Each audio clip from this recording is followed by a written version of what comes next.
Bien, la famille Bixol 224. Ah bon? Ah bon, hein?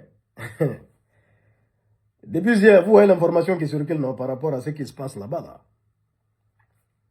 De l'autre côté, des médias iraniens annoncent l'élimination de Netanyahou, le premier ministre d'Israël. Oui, oui. Et il y a beaucoup de médias qui ont partagé cette info. D'autres traitant cette info de fake news, d'autres aussi traitant l'info de réel. Et il y a eu des informations, en tout cas, qui viennent de personnalités hautement placées aussi. Et comme on le sait, il n'y a pas de fumée sans feu, on ne sait pas ce qui est réellement arrivé. Sur la page du premier ministre israélien Netanyahou, une vidéo a été postée. Et voici la vidéo en question.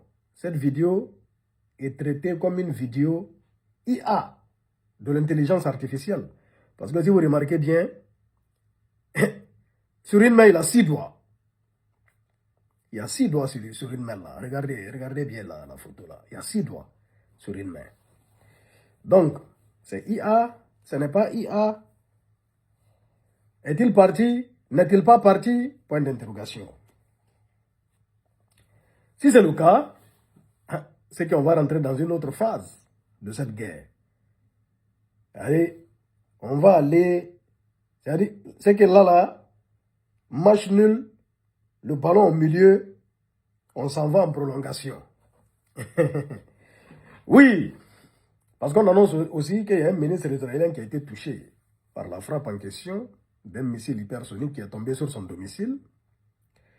Et que son petit frère aussi serait parti. Le petit frère, c'est-à-dire le petit frère, c'est-à-dire Netanyahou lui-même, son petit frère est un ministre israélien.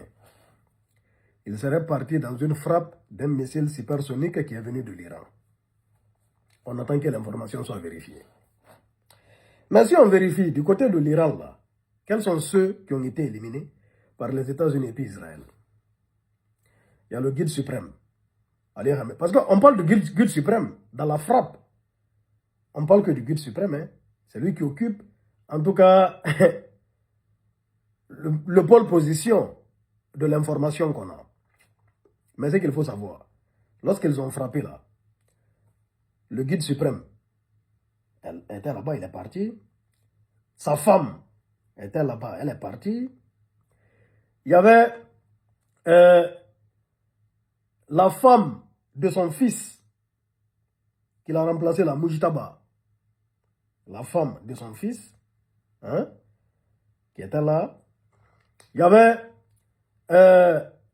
la sœur de son fils et son mari qui étaient là.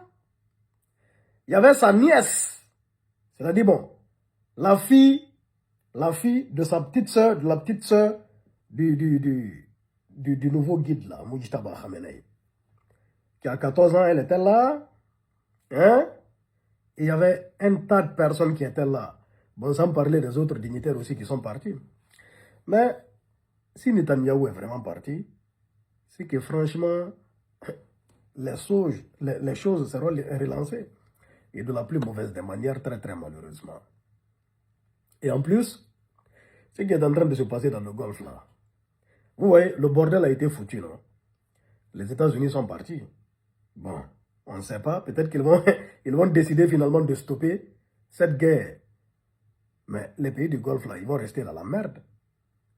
Parce que le détroit d'Ormuz est fermé, les gens calculent le carburant, hein, le pétrole qui passe dans un seul sens, dans un sens unique. Mais ce qu'il faut savoir, il y a des marchandises qui quittent de l'autre côté pour revenir alimenter tout le Golfe. C'est-à-dire tout est bloqué actuellement.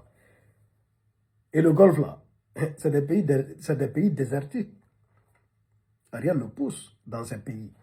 Donc, ils importent presque tout.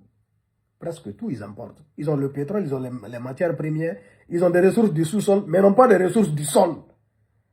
Tout est importé. Maintenant, si ça ne vient plus, ils